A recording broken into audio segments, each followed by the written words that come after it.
Assalamualaikum warahmatullahi wabarakatuh.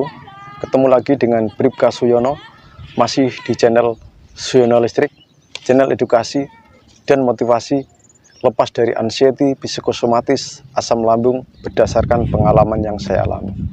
Apa kabar Anda sekalian? Semoga Anda semua diberi nikmat, yaitu nikmat sehat dan nikmat iman oleh Allah SWT, dan segera lepas dari anxiety, psikosomatis maupun asam lambung. Demikian juga saya minta doanya juga dong pada rekan-rekan semua. Masa saya doakan terus? Anda doakan juga saya ya. Semoga saya juga diberi sehat, supaya saya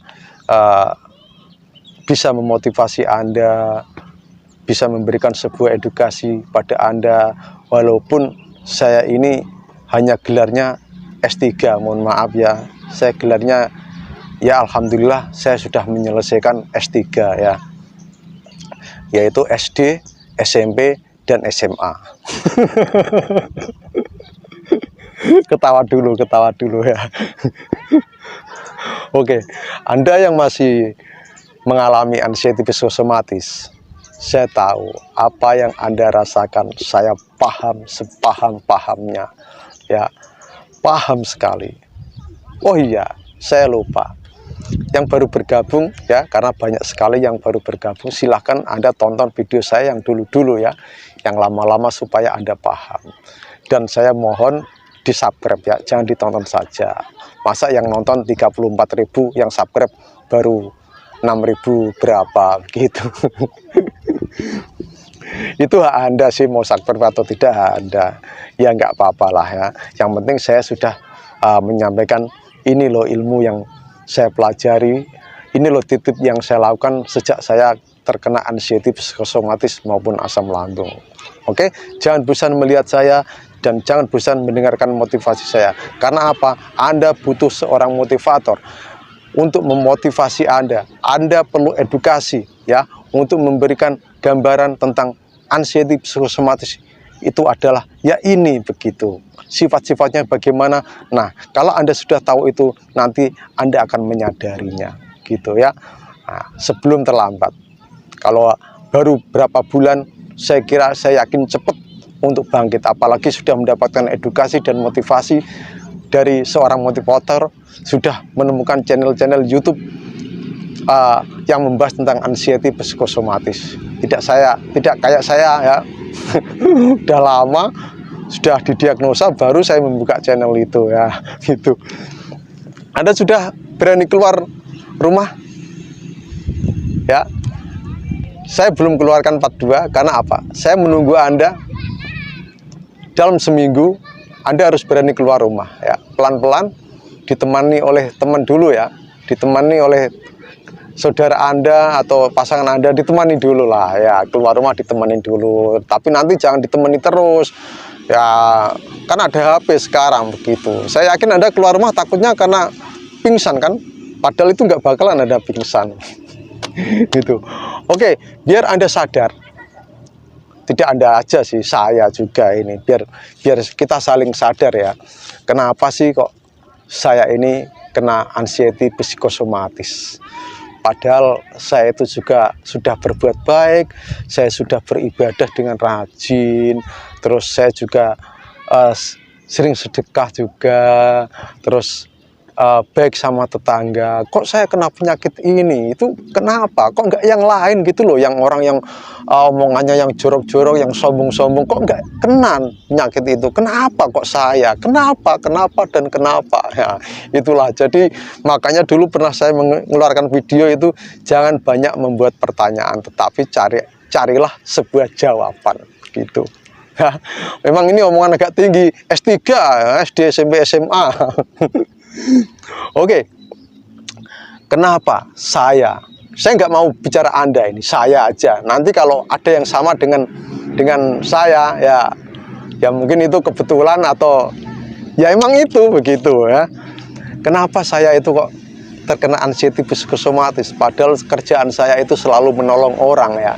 Saya itu selalu ya, kalau ada anak sekolah saya seberangkan, ada masyarakat yang begini saya tolong. Anda mungkin banyak mendengar polisi menolong orang melahirkan di jalan dan sebagainya itu ya. Kok bisa ya saya kena ini ya gitu. Terus saya belajar. Ya, saya belajar. Banyak referensi saya dari seorang psikolog, dari seorang psikiater, buku-buku yang membahas tentang jiwa dan sebagainya. Nah, yang mendominasi adalah ini yang pokok-pokok ya. Yang orang rentan terkena anxiety psikosomatis atau sakit pikiran, itu adalah yang pertama, orang dengan ego yang sangat tinggi. Egonya itu tinggi ya. Dia lebih mengutamakan egonya begitu ya. Tahu nggak ego? Kalau nggak tahu, nanti cari di Google ego ya. Tetapi jangan cari di Google gejala-gejala penyakit ya, nggak boleh itu. Yang kedua, itu pemikir berat ya. Apa-apa dipikir, apa kata orang begini, menyakitkan hati sedikit aja dipikir. Pokoknya pemikir berat, kerjaan yang mungkin ya itu kerjaannya, itu dipikir sampai nggak bisa tidur, terbawa mimpi, nggak bisa cuek lah pokoknya orangnya itu. Nah itu seorang pemikir. Yang ketiga adalah ingin sekali menjadi yang paling baik, yang istimewa, yang terbaik lah, ingin menjadi itu ya. Yang pokoknya ingin yang terbaik, ingin diistimewakan. Kalau bahasa kerennya perfeksionis. Nah, gitu. Itu ya. Itu ada, perlu tahu itu dan boleh Anda catat. Nanti siapa tahu ada mirip-mirip dengan Anda juga begitu. Yang keempat adalah pemarah, emosional. Selalu marah, apa-apa marah, tersinggung sedikit marah, tidak apa-apa juga marah, tidak ada apa-apa juga marah. Terus pegang ponsel nggak ada sinyal marah, main game kalah marah, marahnya itu kayak menjadi luka batin gitu loh ya. Nah, jadi begitu pemarah, marah tanpa sebab, seakan-akan marahnya itu menjadi luka batin bagi dia begitu ya. Terus yang kelima adalah sering tergesa-gesa dalam suatu hal ya. Ya, tergesa-gesa. Apa-apa itu tergesa-gesa. Misalnya mau pergi tergesa-gesa. Oh ini, oh ini ayo cepet ini ayo cepet. Selalu nanti terlambat. Nah, terus apalagi ini. Nah, itu kurang tenang. Jadi tergesa-gesa ini berarti dia nggak punya ketenangan. Punya masalah juga tergesa-gesa ya. Tidak bisa menanggapi masalah itu dengan tenang, dengan rileks, dengan santai ya, gitu ya. Ini menggambarkan saya loh ya. Nah, gitu. Itu saya pelajari, ternyata banyak sekali ya. Ini yang mirip dengan saya, yang banyak ini. Terus yang keenam adalah kalau mengerjakan sesuatu itu inginnya cepat selesai gitu. Misalnya mendapat tugas dari pimpinan, ini itu ya diselesaikan, nanti diserahkan ke saya. Nah, itu inginnya wah ini harus cepat selesai, wah cepat selesai, sampai mikir, sampai matanya melotot gini, mikir wah pokoknya harus selesai ini, wah karena apa, ingin dipuji begitu ya. Itu nah, yang ketujuh adalah sering gerundel. Tahu nggak gerundel? Kalau orang Jawa saya yakin tahu ya, tapi kalau orang luar Jawa ini gerundel itu gini loh ya, mengerjakan sesuatu itu seakan-akan tidak ikhlas ya, terpaksa begitu ya, terpaksa itu. Wah gerundel, ngomel dalam hati, apa-apa saya, oh apa nggak ada yang lain begitu. Itu ya. Kalau ada yang sama dengan Anda, nah itu ya mungkin kebetulan ya, itu memang yang menjadi penyebabnya itu. Ini di luar asam lambung ya, di luar asam lambung, karena asam lambung itu adalah sakit fisik ya. Sekali lagi, asam lambung sakit fisik, tetapi bisa menjadikan sakit pikiran begitu, karena dari kecemasannya itu yang ditimbulkan gitu. Oke, ini di luar asam lambung ya. Nah, kalau Anda mempunyai sifat kayak begitu, terus Anda menderita yang namanya anxiety psikosomatis, sakit pikiran, ya Anda harus sadari, harus menyadari itu ya, harus menyadari, oh iya ya. Nah, kalau Anda sudah sadar itu, kalau sudah timbul kesadaran, Anda tidak akan membuat pertanyaan, kok saya, kok enggak yang lain, begitu ya. Nah, jangan bertanya-tanya kenapa, mengapa, begitu. Cari sebuah jawaban. Ya ini jawabannya yang saya ungkapkan tadi. Saya yakin Anda untuk membaca buku-buku itu, saya yakin malas ya. Cukup saya aja yang baca, saya yang lihat, terus saya tularkan pada Anda. Ternyata yang saya baca itu mirip dengan saya, ya akhirnya ya saya ungkapkan begitu ya. Ini sebenarnya ilmu ini sudah saya dapat dari dulu ya. Sejak saya penyembuhan sudah dapat dari dulu, tapi ini baru saya keluarkan begitu. Karena ilmu saya kalau saya tulis di buku mungkin tebalnya segini ya. Maksudnya ilmu penyembuhan saya itu, sakit saya, terus proses penyembuhan itu kalau saya tulis buku segini, nggak bakal, ya mungkin kalau saya kerjakan mungkin butuh tahunan lah.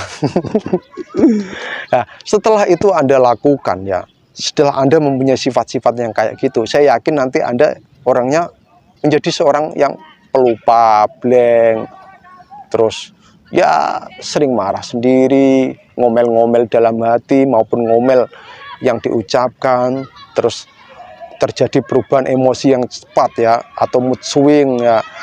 Ketika mood swing itu jadi begini, saat ini kita santai saja, rileks aja, tapi 1 jam kemudian atau 2 jam kemudian Anda marah-marah gini-gini. Nah itu mood swing ya. Jadi intinya ya, kalau Anda bertanya, mengapa kok saya, kenapa kok saya, ya ini jawabannya. Tuh ya, inilah jawabannya. Saya dulu juga begitu, saya bertanya terus, kenapa kok saya? Saya sama masyarakat juga baik, sama orang juga baik. Saya sering menolong orang, bukan saya membaik-baikkan diri ya. Kok bisa saya kena penyakit ini? Ya itu, yang tadi itu, yang 7 itu. Semoga Anda bisa mencatat itu ya. Nah, jadi ini juga bisa Anda tularkan kepada anak-anak Anda. Kalau anak-anak Anda sudah mempunyai sifat kayak gini, ayo beri edukasi supaya tidak terjebak dalam nanti ke hal yang lebih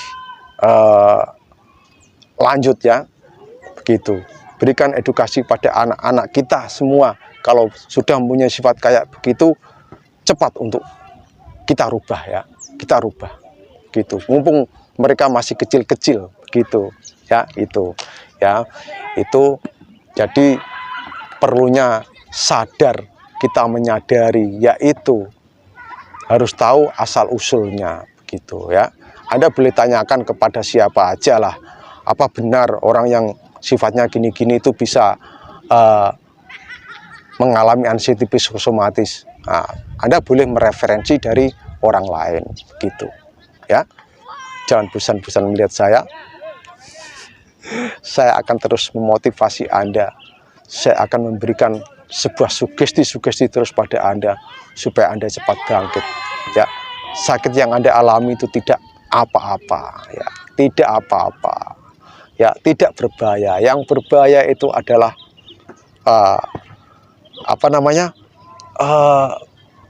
otak kita dalam menerima sensasi itu, persepsi kita itu yang berbahaya begitu. Oke, mungkin hanya itu saja. Semoga akhir pekan Anda ini menjadi lebih baik, bahagia, damai.